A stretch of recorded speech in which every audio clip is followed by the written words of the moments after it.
Welcome. My name is Tiffany House. Thank you so much for joining me today. As some of you may know, I was a financial advisor for almost 20 years, and I then moved into gift planning consulting.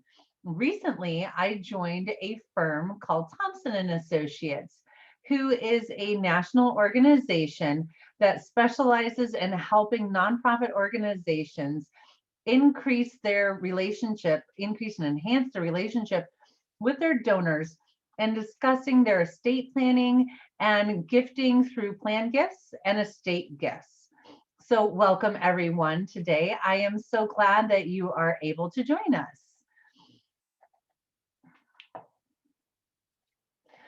Today, we want to talk about the Biden Harris tax code proposal changes and cover some of the significant impacts that we might be recognizing with our clients or with our donors. This presentation is intended for both financial, tax, legal, and other advisors, trusted advisors for clients, donors, families, as well as nonprofit individuals who work in development, have relationships with their donors, and want to look at plan giving or already have a plan giving program and want to enhance it. Here are some general legal disclosures, disclaimers. You can read all this on your own. I do have some slides in the presentation that are intended for your review after the presentation. I want to put everything in, but also keep it timely. So some of the slides will be for your review later. I do want to acknowledge, though, my personal disclaimer is that the intent of this presentation is to educate, not be affiliated politically any direction, and I'm giving you some of my opinions and beliefs. You can take them or leave them, and it's not intended to be political in nature. Right now, we're in an interesting environment. For some people, COVID, all of the life interruptions, it could be the amount of people that you know who've been affected by it, infected by it, who have passed away, or it could be even some people who look at the tax code and they're wealthy individuals and they're concerned about this big wave of taxes coming. Regardless of who we are or what happened, I think in 2020 was a year of everybody needing to make some sort of shift in their life. And some of it was very difficult and somewhat negative, and some of it was positive. But I want to take that big hairy wave of whatever it was that was coming at you in 2020 and change that into a door of opportunity for plan giving. And so that's my intent today. The perfect storm for plan giving. Really, today we're going to talk about three particular areas. We're going to discuss briefly the recent tax law changes and relief packages. Because COVID relief is going to have to be funded by someone, I believe that it's going to come from raising taxes now and in the future. There's also a changing donor landscape. I do have a slide in here today that is from the Market Smart presentation that they did about the changing environment in the nonprofit sector. We'll go through some of their good thoughts and ideas. I do have links in the presentation for you to check out some of their feedback on your own and go to their website, download the presentation and see it yourself. Also, we're going to discuss the Biden-Harris tax plan suggestions and look at what the proposal is, what the impact is, and then what are some of the opportunities. And me personally, I believe there's never been a better time for advisors and nonprofit organizations to be talking about gift planning. So key takeaways, we're going to kind of give you the cart before the horse, and then we're going to come back and revisit this with some other key takeaways at the end. But these are some of the things that I believe from the research that I've done. And then I will share with you some information where I came up with this and allow you to support it yourself. So due to COVID relief, taxes will be increasing, no matter who's in office. That's my personal belief. The Biden-Harris tax plan proposal is really out there to affect those who are making over $400,000 per year of adjusted gross income. So they're really going after the ultra wealthy individuals, which For some of the nonprofits on this webinar, that might be some of your key donors that you rely on consistently. Also, donor landscape is changing, and we need to make modifications to adjust with it. Asset gifts are going to be more attractive than ever in the future, is my belief. And it's never been easier to talk about estate planning. I was a financial advisor for almost 20 years. All of my clients came in, and it always started with a talk about their estate plan, figuring out what it was that was important to them, making sure that even if they had an estate plan, that it was one that was fulfilling upon their needs, desires. So it's always been a little difficult to talk about death and what you want to have happen when that event occurs. But when we talk about people's moral, ethical, and financial legacies, it makes it an easy conversation. And now with COVID, people are actually contemplating taking the time to consider their legacy and making appointments with their estate planning attorneys to actually implement. So there's never been an easier time to talk about it. I really believe that professional advisors that don't know some of these tax advantage tools with wealthy clients are going to get left in the dust. And a lot of nonprofits have been struggling through these times, like seriously struggling. We might have a consolidation in the nonprofit space as a result. But those who have plan giving programs or work to implement them in the upcoming future, I think are the ones that will be able to successfully weather this storm. So let's discuss a few tax law updates to get us started. First of all, in 2020, there was a income tax deduction, a federal income tax deduction for everyone, whether you itemized or not. It was capped at $300 per tax return. So it was $300 per couple or $300 for an individual. And in 2021, they extended that. They clarified it and let us know that each person can gift $300 to a nonprofit organization, a qualified nonprofit organization, and get an income tax deduction, whether they itemize or not. Meaning also that couples can have $600 of contribution to qualified charities and deduct that from their federal income taxes. Also, in discussing what the economic impact payments were and the relief packages that have gone out to people. Now, I don't want to for a moment underestimate or undermine the importance and how many people really needed this relief package and are using every dollar of it. But there are some people who are doing okay and whose industry hasn't been greatly impacted or their job hasn't been greatly impacted by COVID who did receive some of this funding. So I just want to empower any nonprofit who's on this webinar. Reach out to your people. Don't feel bad that COVID happened. Ask them how they're doing. But don't be afraid to ask, did you know that as a couple, you could give $600 and actually be able to deduct it from your federal income taxes without itemizing this year? So know that that relief package has gone out. People do have some of our working class individuals are going to have a little bit more discretionary cash this year. So don't be afraid to ask for it. Go for it and ask. Also, a lot of the PPP loans that have been going on are now being forgiven. So there's a lot of forgiveness coming along. And I talked to a CPA. She said that 100% of the applications that she put forth for forgiveness were forgiven thus far.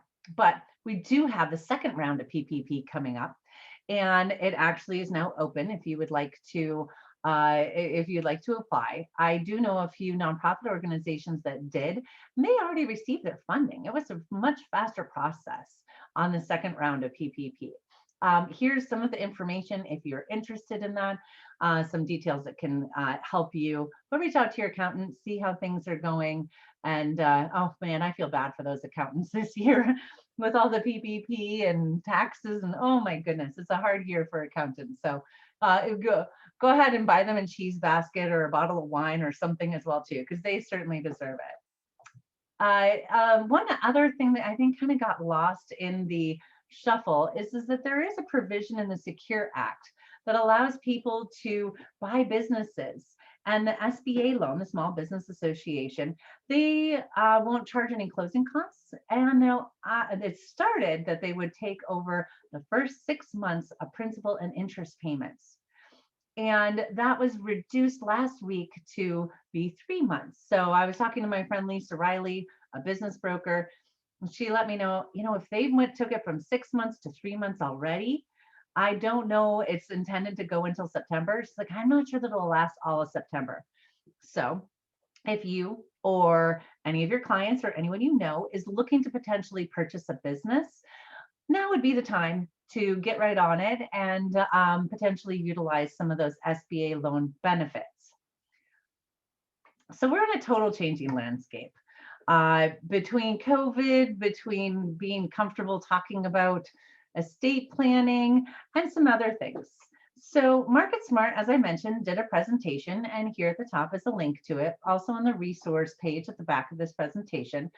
And they kind of talked about the changing, they called it the changing environment. I was an environmental science major and worked on global climate change. So I don't like to put environment, because when I think nonprofit and environment, I'm going there. So I'm calling it the changing donor landscape. But they mentioned that religious giving has been decreasing. And we've been seeing this statistically across the board with the different studies, USA Giving and such. So my question is are we becoming less religious? And the reason that this is important for nonprofits and for our society is because religious people are often the most philanthropic. They are likely giving to more than one organization, more than just their church. The next most generous portion of our population is entrepreneurs. So business owners. That's why I love working with business owners as well. I do consulting on business transition as well as gift planning. And I think I forgot to mention that in the beginning. So studies show that people trust large corporations more than nonprofit organizations. I think all of us that are familiar in the nonprofit sector know that you have to let donors know about impact.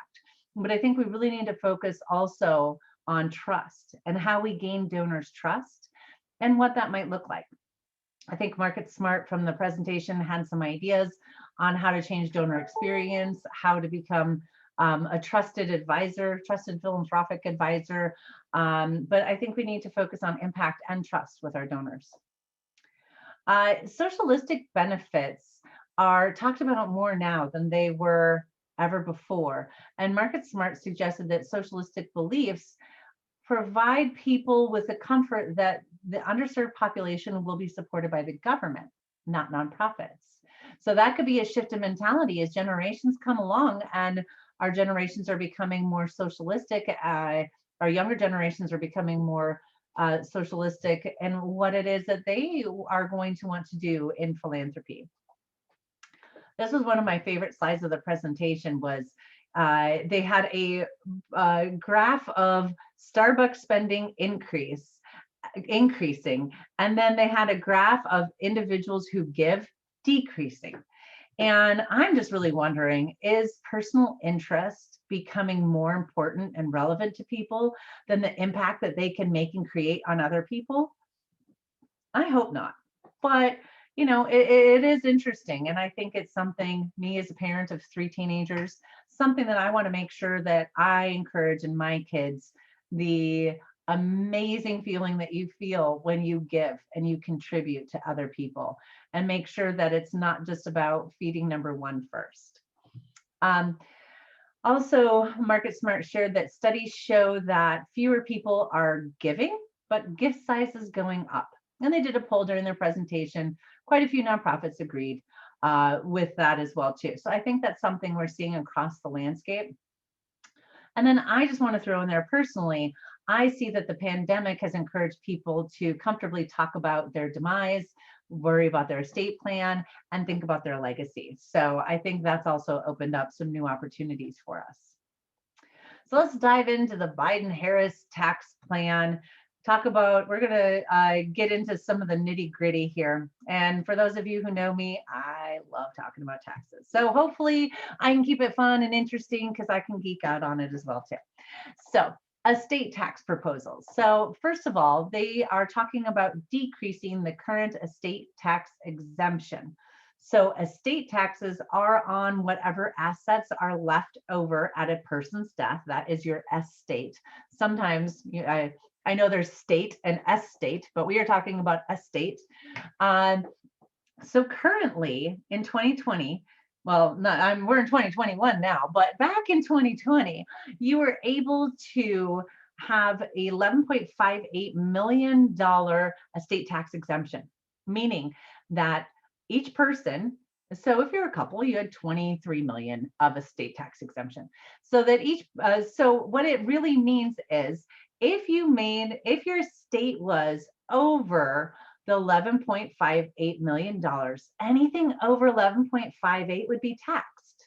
That would be taxed at estate tax rates, which in 2020 was 40%. And the new proposal says 11.58 is too high. Let's move that down to 3.5 million or 7 million for a couple. And let's not just tax them at 40%, let's tax them at 45%. So we're kind of looking at that. And I do have to say that I see this as being a likely occurrence. The high estate tax exemption that was being calculated to add interest on each year was to sunset in 2025, bringing the estate tax exemption back down to $5 million. So we've all known that this is coming down the pipeline, and that the estate tax exemption was going to be reduced. So I think it's likely that Biden and Harris will be able to reduce it to the 3.5, and changing it from 40% to 45% probably will also be something fairly easy for them to accomplish. The other thing that they were talking about, though, is the elimination of step up and basis at death. To be clear, so that we're all on the same page, what the step up and basis means is usually a person is taxed from what they purchased a property at, and then when they sell it, all of those gains, they get charged, hopefully, often, long-term capital gains taxes. And so what they're saying, when you pass away, they were taking away the basis. So they were just equating that so let's take an example. We have a couple that bought a $100,000 piece of property, held on to it for a long time, and it was $1 million at their passing. In the past, in 2020, they would be able to give that asset to their heirs, and their heirs would get the basis of $1 million. And they would only be having to pay taxes on it if they kept the asset and it continued to grow. And if it grew to another 200,000, so $1.2 million, they would only owe taxes on the $200,000, not all the growth that had occurred.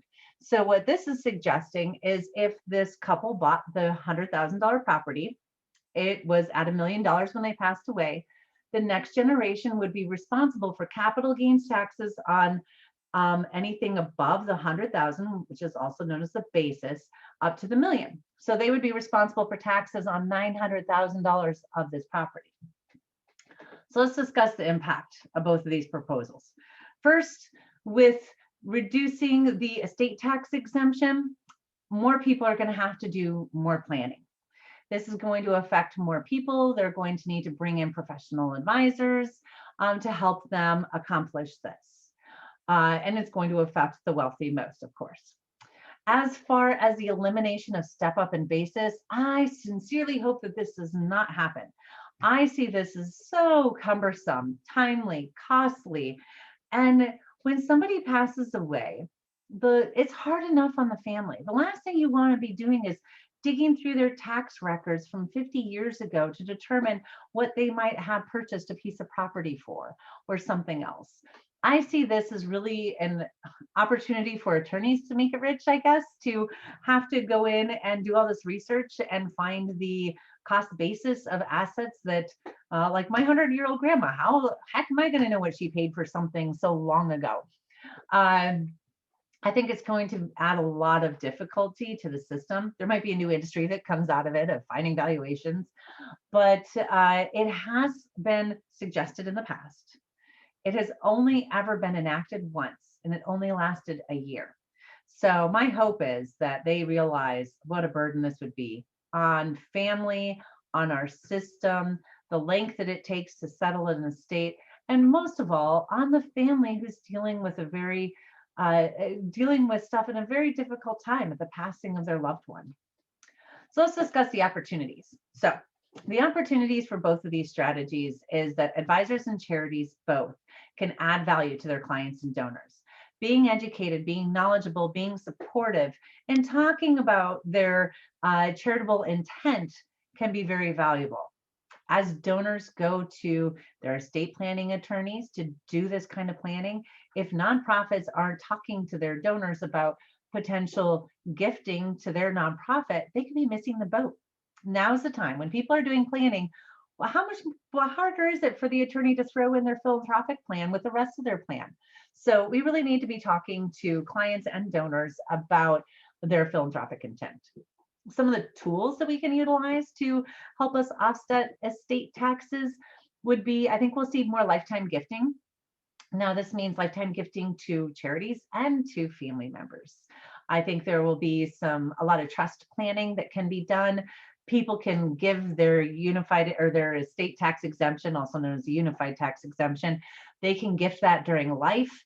And they can give an asset that's going to appreciate. So there's going to be a lot of planning, a lot of, I think estate tax planning attorneys are going to be happy moving forward. Also, donor advised funds can be utilized as well as bequests, both of them. A donor advised fund, I call it a poor man's foundation. You can create your family philanthropy in a fund sponsored by another nonprofit organization. But I think what will happen is some people will say, hey, you know what, if I have anything over $7 million, split the 7 million between my two kids. Anything over that, give to my favorite nonprofit, or put it into my donor advised fund and have my kids get together every year to determine what charities they're going to allocate those funds out to. We're going to go into more detail on a charitable lead trust because that is a beautiful tool for estate tax planning. So we'll discuss that in a slide or two. It also provides the opportunity for charitable remainder trusts and grantor trusts, as I mentioned a bit earlier, of being able to gift assets in life and to be able to utilize some of the exemption now and then let it grow. And charitable trust will be talked about too in upcoming slides. So let's just imagine you have someone who is in a estate tax realm. They have assets over $7 million. Now we take away the step up in basis, and they have to pay, the next generation has to pay capital gains taxes as well as the 45% estate taxes. Then there can be some federal income taxes that come in there. There's state and local taxes. There's net investment income tax of 3.8.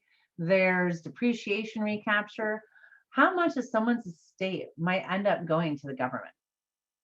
I can see very easily that well over 50% of a person who didn't do planning estate could go to the federal government versus the people and the causes that they care about. So let's do some planning. Let's talk about a charitable lead trust. So a charitable lead trust is intended to mitigate estate taxes. There's also another tool called a grantor style charitable lead trust. That one is intended to handle income taxes. We're not going to discuss that one in this presentation. I've got other presentations that discuss the difference. If you'd like to know the difference, let me know. I'm happy to either walk you through it or answer any questions later. So we're looking at this as an estate tax tool, the charitable lead trust. It is attractive in low interest rate environments such as we have today. It's been in the tax code since 1969, and it was made famous by Jackie Onassis Kennedy, who her heirs ended up unraveling it after she passed away. She left it at death and said, Here, take everything that is under the estate tax exemption, and assets above that, or certain assets, were to go into this trust. The children were supposed to wait a certain amount of time, depending on the rate, the interest rate at that point in time, and then they would get it all tax-free and benefiting charity at the same time. And the kids said, no, thanks, we want our money now, let's dismantle it. But now attorneys are a little bit more knowledgeable on how to make sure that that doesn't happen, and that people's intent can be carried on through their estate plan and through life. So let's just look at what a charitable lead trust does. So I like to look at the asset as the tree.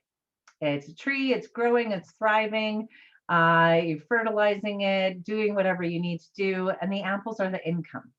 So with a charitable lead trust, we take the tree and we're able to put it into a lead trust and pass it on to the heirs while giving the income to charity, which allows us to pass it on to the heirs tax-free, estate tax-free. So let's walk through what it kind of looks like. So we're going to take $10 million here. And I like to look at it of putting like saran wrap or a wrapper around tinfoil around that asset. So the donor can still be the trustee. He can manage it. If it's a stock portfolio, they can choose how the stocks want to be invested. Full control, but it needs to maintain within the trust. So what we're going to do here is we're going to give 6% annually to each charity, or to charity altogether, which ends up being over $10 million that goes to charity over the length of this trust. Now, we chose 18 years because this makes a magic number to be able to have the corpus of the asset be able to pass on estate tax-free. So consider, we have the $10 million, we have it invested in a stock portfolio that's averaging 7%, which is something that is historically able to happen. We're having it run for 18 years. We're gifting out to charity so that we can pass whatever this corpus is to our heirs tax-free. So if we were to grow by 1% each and every year, meaning that it was making 7% and we're gifting 6%, there is going to be more than $10 million in this trust at the end. But what's nice about it is by doing this, we just saved $4.5 million in estate taxes. So a donor could choose to just say, whatever, just pass it on to the kids. But then they're only passing on about half of the asset. And if you're in an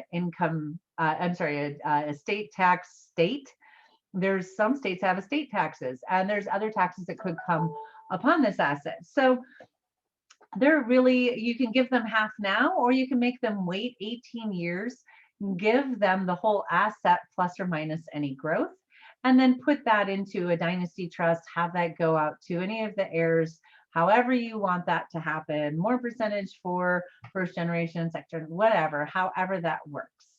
So it really provides a great tool for people who want to avoid estate taxes. You're able to transfer the asset to the next generation tax-free, provide income to causes that you care about, keep the integrity of the heirloom asset, achieve asset protection for this portion of your assets, and create social and family legacy. So I just see a charitable lead trust for anyone who's concerned about estate taxes to be a great tool. Now you can review this some more in your own time. Here's some of the considerations, but just know that you can set this kind of trust up in life or death. I like doing it in life right now because of the low interest rate environment, makes it even more attractive. And you can pass this on to your heirs, but still maintain control, even if the 18 years passes until and you're still here, or the donor's still here. So it provides some great flexibility. Now let's hop into income taxes. Woohoo! Income taxes. There's a proposal that there'll be a limitation on the amount that you can deduct as an itemized deduction.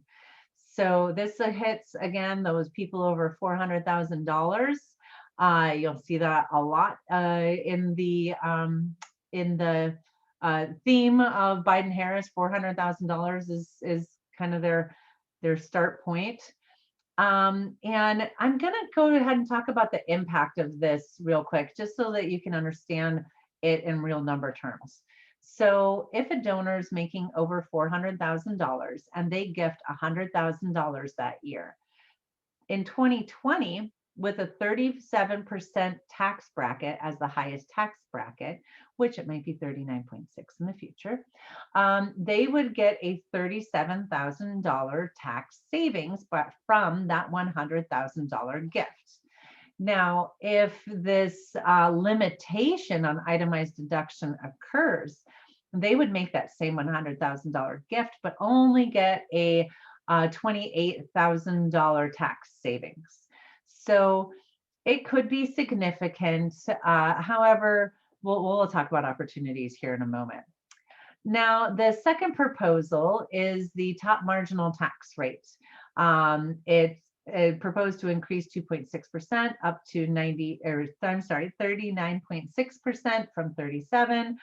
And this really doesn't have that much impact. I mean, yeah, I'm not paying that rate, so I guess it's easy for me to say. But prior to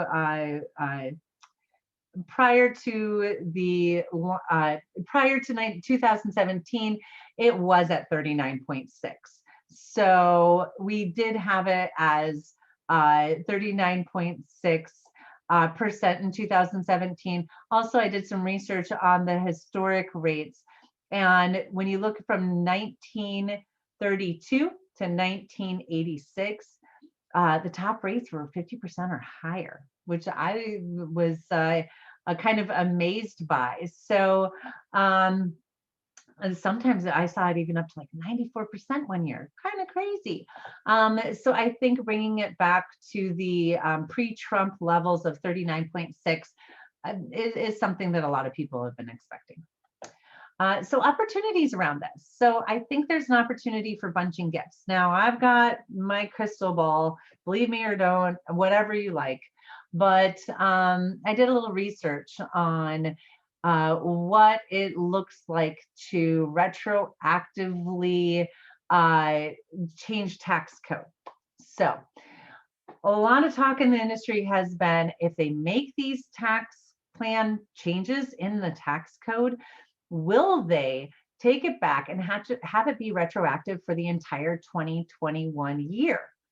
And so I did some research because I'm like, I just don't think that's quite fair.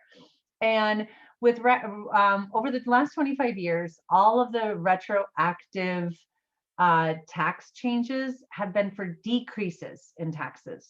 So it has benefited taxpayers, not the federal government. So we have a history of having that retroactive happen in only decreasing taxes. Also, I thought it was interesting in 1997, that was the latest in the calendar year that a bill was ever signed that was allowed to be retroactive, and that was signed on August 5th. So I think if we make it a few more months without a bill even being introduced, I think there's going to be a lot of debate on it within the legislature. And I don't know that we're going to see it actually come in and be signed by an August date to have it be retroactive. Now, certainly it could come in, go through the debate, and be signed in for 2022. That's my belief. That's what I think is going to happen, especially because I see President Biden being concerned with COVID and reopening schools. And I know his tax plan is important to him, but I think right now he's more concerned with stability than with rocking the boat with a retroactive increase of taxes. So that means if you got an asset that you want to get rid of, 2021 is the year to do it, or income that you're concerned about. So I really think that people are going to be bunching gifts in 2021, to be able to utilize the full amount of their itemized deductions. And also you'll see this when we talk about capital gains taxes as well. I think people will also be able to stretch out their deductions beyond just a year of gifting. Most tools and strategies you can take your deduction for a gift and have it stretched out 5 years past. the gifting date so that you can utilize it in the future. Tools to help us accomplish this are going to be your donor advised funds again. We're going to go into detail on the qualified charitable distribution from your IRA, a grantor style charitable lead this time. So like a charitable lead trust, but grantor style, which helps us save on income taxes, can be a great way to for people to gift and get some income tax savings. Also, I see retained life estates becoming more popular. A lot of people say, you know, I want to gift my home at the end of my life to my favorite organization. That's wonderful. They know they don't need it anymore, and it's a great cause to care about. However, it could be overlooked that if they made that commitment now and signed a legally binding contract with a nonprofit, they could be able to stay in the house, live in it, but they'd also have to pay all the maintenance and upkeep, but get an income tax deduction today for their future gifts. And low interest rate environments are good for retained life estates. So I think we'll see some more of those. There's also the potential to utilize some income strategies. So a charitable remainder trust and a gift annuity provide income to donors as a means of dealing with high income years or concerns about brackets in the next 3 to 4 years. People could use some strategies like that to kind of prolong their income. That's something that would be on an individualistic donor basis, but I could see those tools being utilized as well too. So just for the fun of it, I put together the historic perspectives on retroactive changes, and you'll notice here the rate changes that it is reduced, eliminate, reduced, reduced. All of these have been reduced, and you can take a look at this in your own time. So let's move into what a qualified charitable distribution is, also known as a QCD. Donors must be 70 and a half or older. You may be saying, wait a minute, required minimum distributions got increased to 72, but this tax code didn't change. So even if they're not required to take a minimum distribution at 70 and a half, 71, they can still benefit from this, because the thing to consider with qualified retirement assets is they are taxed to the next generation, regardless of the state tax exemption or anything else. I always like to look at it, if you put something into a tax-free environment like a retirement plan, or you're going to have to pay taxes on it eventually. So IRA assets are taxed at ordinary income tax rates for the person receiving the required minimum distribution, but also if they gift that to someone else, it will be taxed at their ordinary income tax rate as well. So it's a smart asset to gift to charity. It's the smartest asset to gift at this point in time, in my opinion. It's also the fastest growing gifting tool. In 2018, it grew by 73.8% in popularity and 67% in 2019. So it's definitely on the rise. And part of that is because it came into fully being in the tax code in 2015, and now we can count on it. Before that, they used to wait until November or October to see whether they were going to approve it that year. So again, this is stuff that you can go over on your own time, but it allows donors who are 70 and a half to give up to $100,000 per year per person. So if you have a couple, they could be giving $200,000 from their IRA assets. So let's walk through an example. So we have a 73-year-old who has a $500,000 IRA, and that gives him a it's more than that, but 22 probably, $22,000 required minimum distribution, and their tax rate is at 25%. And currently they're giving $10,000 a year to their favorite charity. So we're going to walk through what it looks like before they do a qualified charitable distribution. So they were having their $20,000 of required minimum distribution from their IRA being taxed at 25%. That left them $15,000 of a net distribution. And then they made their charitable gift, netting them $5,000 in their pocket. Now let's look at after a QCD. Now I want to take a moment here to step back. And what does a QCD look like? What kind of planning, what kind of preparation does this take? How hard is it? It's not. There's a simple form. So all retirement plan assets have to be, they have a broker dealer custodian. There we go. That's the right word. A custodian managing the account to manage the integrity of it. So all you have to do, or all a donor has to do, is go to the custodian, say, we want to make a qualified charitable distribution from our IRA. What is the form? It's usually a very simple form, allows you to gift to more than one charity. At least that's been my experience on the forms that I've helped donors fill out. And you can do it every year. You can set it up to be an annual distribution. So it provides a lot of flexibility. It's a simple form. The only one catch is you want the money to go from the custodian to the charity. You don't want the donor to take receipt of the money, get a check from their IRA, deposit it, and then gift it, because there will be additional tax consequences. Even though he gets a deduction for the amount of gifting, it's not like reducing your entire adjusted gross income for that particular donor, which this tool does. So we still have the same $20,000 required minimum distribution from the IRA, but now we're going to gift $13,000 this time to charity. That provides a $7,000 net distribution. And let's go ahead and tax that at 25%. That provides the donor with more in their pocket. So the results are charity received 30% more. The donor here got 5% more, but they also did tax bracket planning.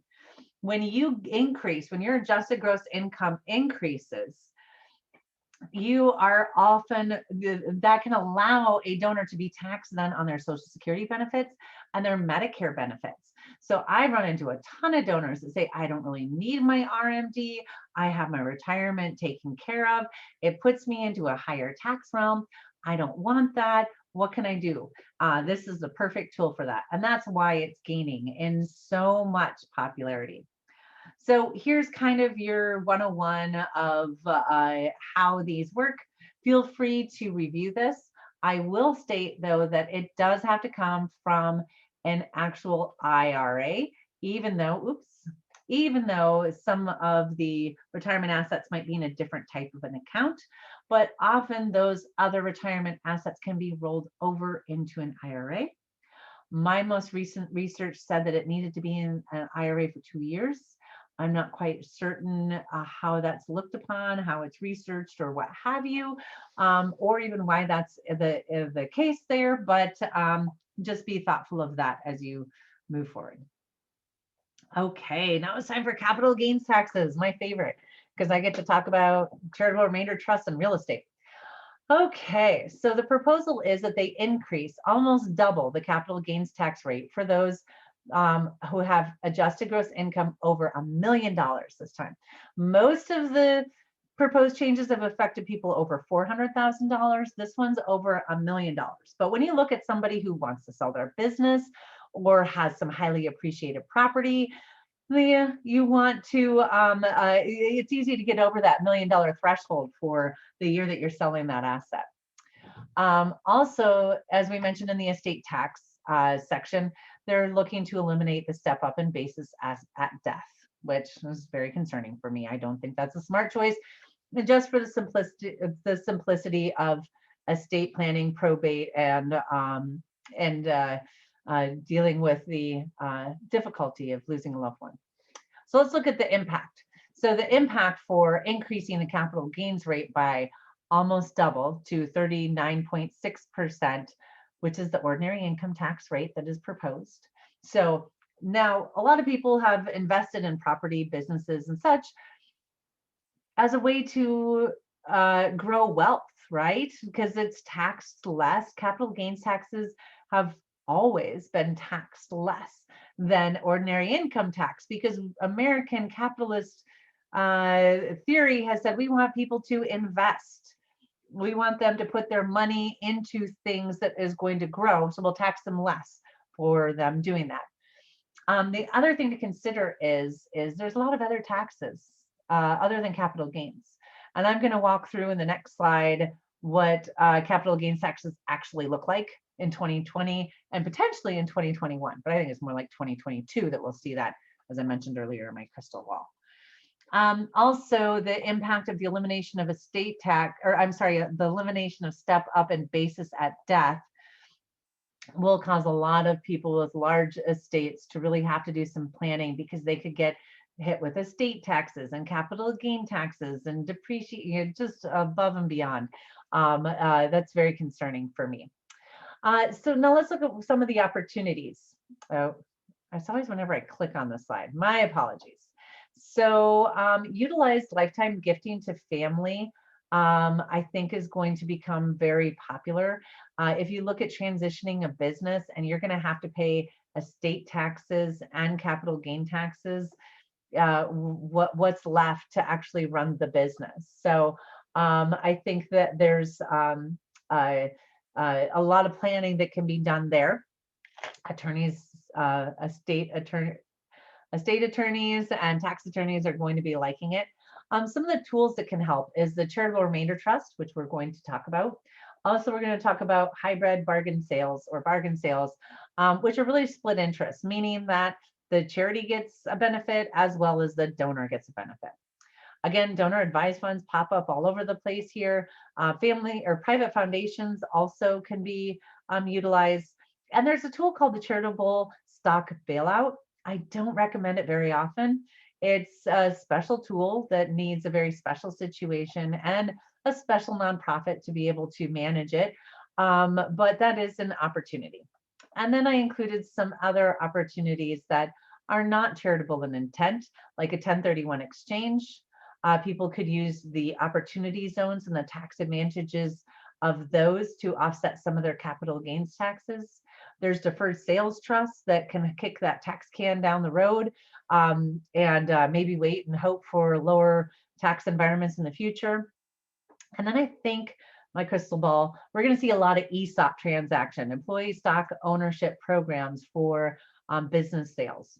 So they look very different if they're a C Corp or an S Corp, but an ESOP essentially makes it a tax exempt entity, makes the business a tax exempt entity, gives the employees stock ownership, and can be a very tax advantageous way to go about selling a business.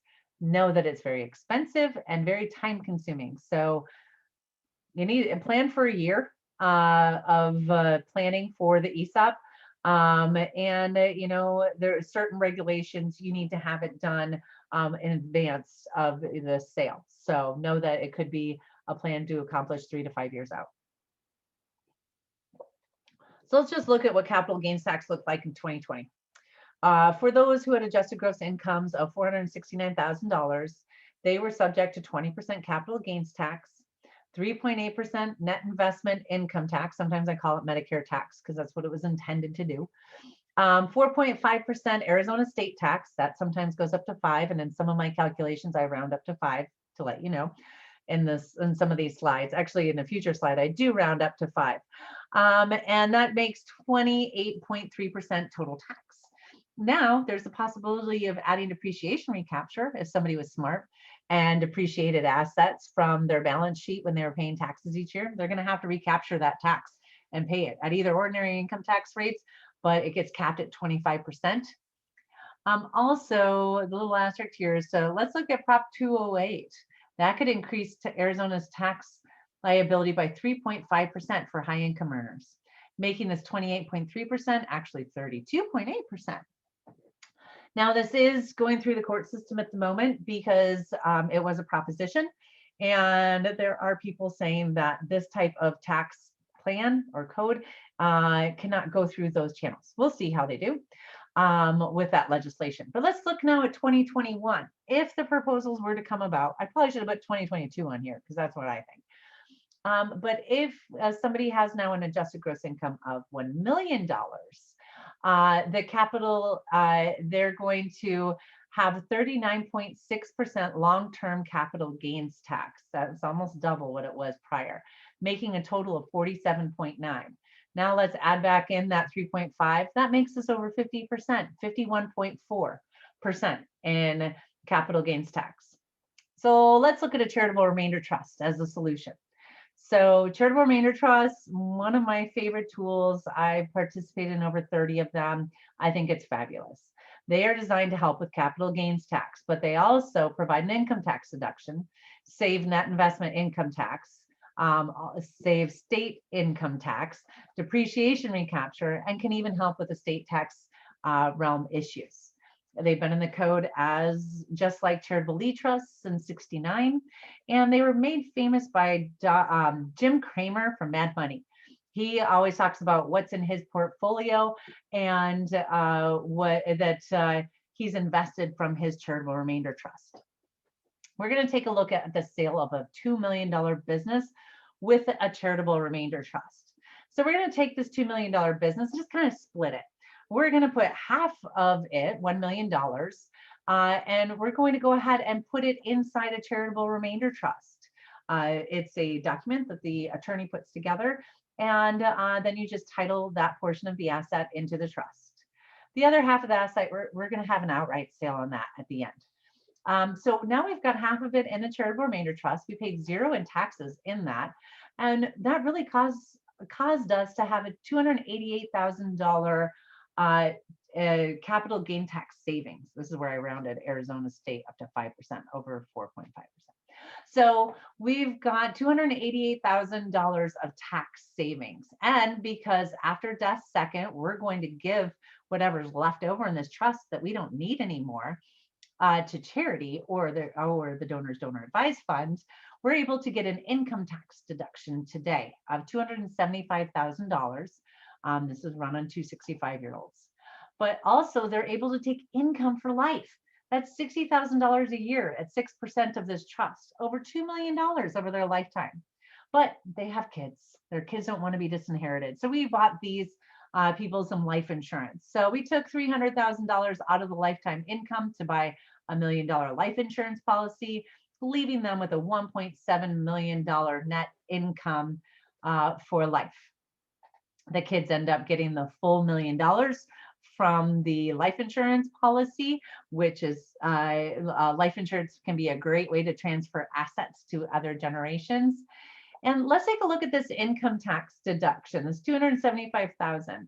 If those people, if they were taxed at 40% income tax rate right now, which we know it's proposed at 39.6, if they were taxed at 40%, that would be $110,000 back in their pocket.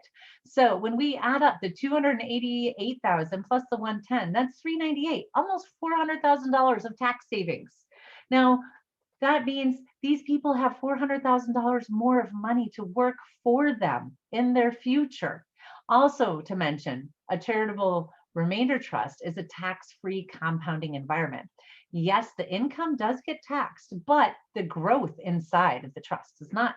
So you can go ahead and buy those investments that cause higher taxation. And then we're able to utilize the deduction to help offset some of the taxes of the property that we would have in the outright sale of the asset. So now let's compare. We're going to do the same transaction of $1 million with no charitable trust.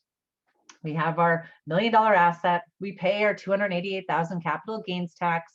We have $712 in an investment portfolio that could be exactly the same as what we had in the remainder trust. And the donor back in the remainder trust, the donor can be trustee. So they can choose. They can have full choice. They can maintain quite a bit of power with the charitable remainder trust.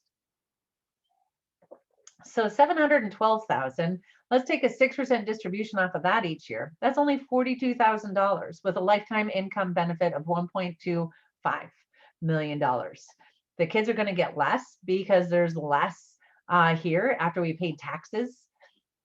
Charity gets nothing, no income tax deduction, and the real winner is the IRS. They get $288,000. Woohoo, they're happy. And maybe even more if you've got depreciation recapture, if you take a look at higher tax environments like other states. So now we're going to compare. On the left is this sale with no trust. On the right, we're looking at the sale with a charitable remainder trust.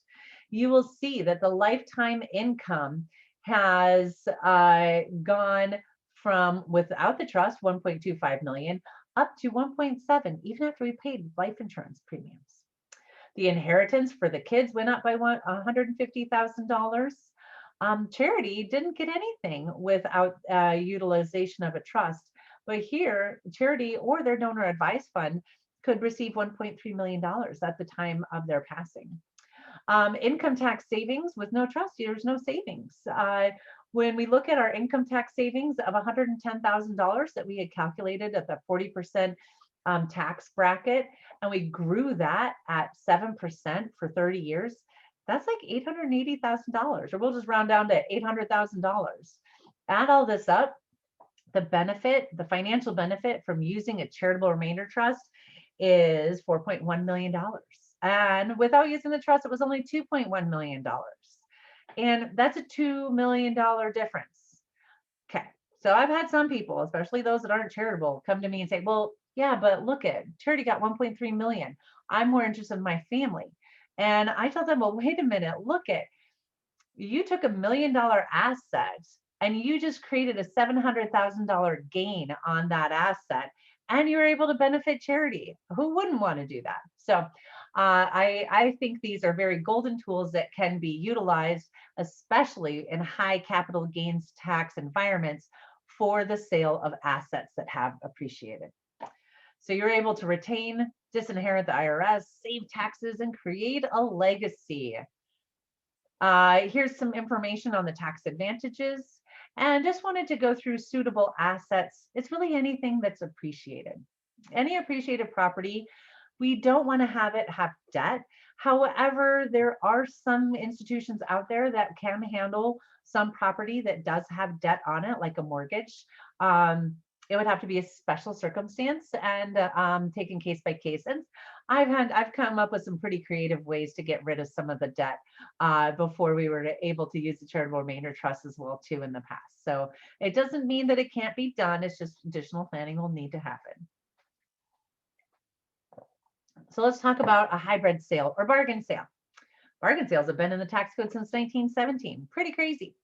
So a hybrid sale is really just creating a win-win for the charity and for the donor, where a donor could say, hey, charity, I'm going to give you 25% of this asset. I'm going to keep 75% of it. When we sell it, then you keep the 25%. I get a full market deduction for that 25%, and I keep the 75% because I don't want to give you all of it, but I'll sure utilize you to help get that deduction, and I want to help my causes. So it provides a good opportunity.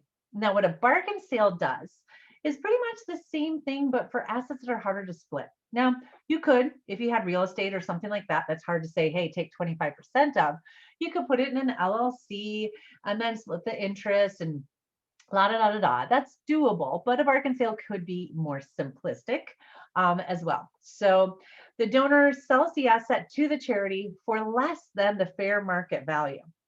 Now, the donor is able to take an income tax deduction for the difference. So it's like a hybrid sale, but it's designed for assets that are hard to split. So we'll go through a quick example. We have real estate that has a $1 million fair market value, and we're going to sell that to the charity. The charity is going to buy that for $600,000. Now, the donor is able to get a $400,000 income tax deduction for that gift. But a lot of you charities out there who are on the call, you're like, well, wait a minute. We don't have $600,000 lying around to buy some real estate and then sit on it and wait till it sells. That just sounds scary. So that's when I would suggest the use of a third party. There are charities out there designed to accept real estate gifts, and they take it, sell it, do the due diligence, and then give the net proceeds to the sponsoring charitable organization that had brought the donor to them. There's an organization like that called Realty Gift Fund. I have their contact information in the resource page because it's really exciting what they do. I think they'll even touch some real estate that might have a mortgage on it, but their whole intent is to make simplistic gifting of real estate. It was designed by 4 real estate brokers that put this charity together. They take a small fee from the net sale and then give all the other proceeds to the sponsoring charitable organization. Very creative. So I really like what they're up to. All right, so we've covered a lot, and I'm probably losing your attention. So I'm not going to go through these next slides other than to just let you review them on your own time if you so choose. Here's additional proposals for people who make over $400,000 in the tax code. Here's some information about some of the benefits. Hey, reestablishing first-time home buyer tax credits, things like that are in the tax plan. And then here's changes for businesses.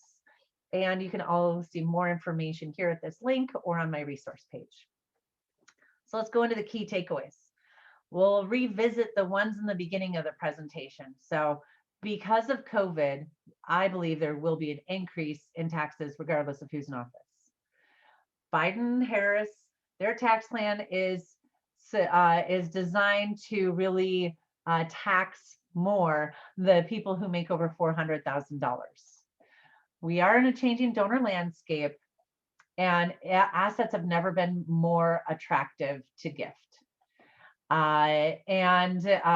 It's much easier now to talk about estate planning because of the pandemic.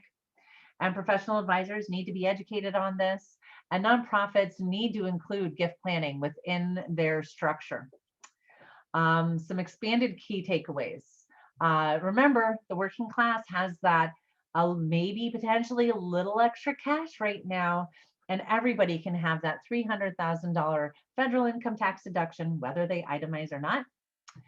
Higher income tax earner or higher income earners are going to potentially have less liquid cash. We know from Dr. Russell James, the cash bucket's a small bucket. Anyway, it's silly to go for the small bucket.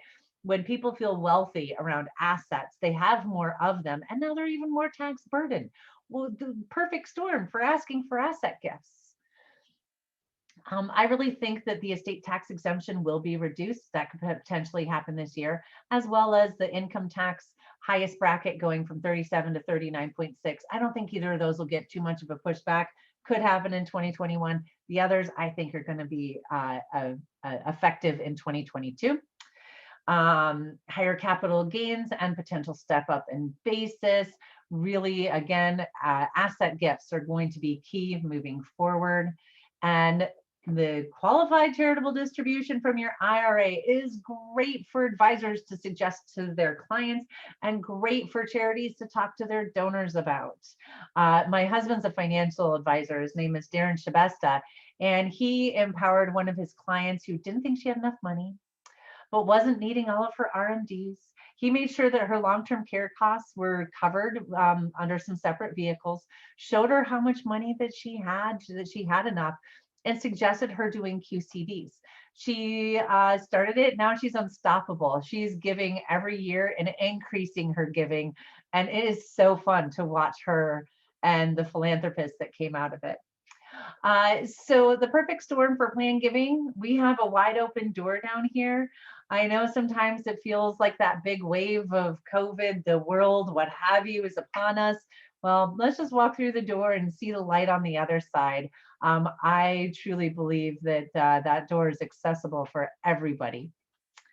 I wanted to kind of close with a shout out for professional advisors, tax, legal, financial, or otherwise, that the reasons why they should be talking about charity with their clients.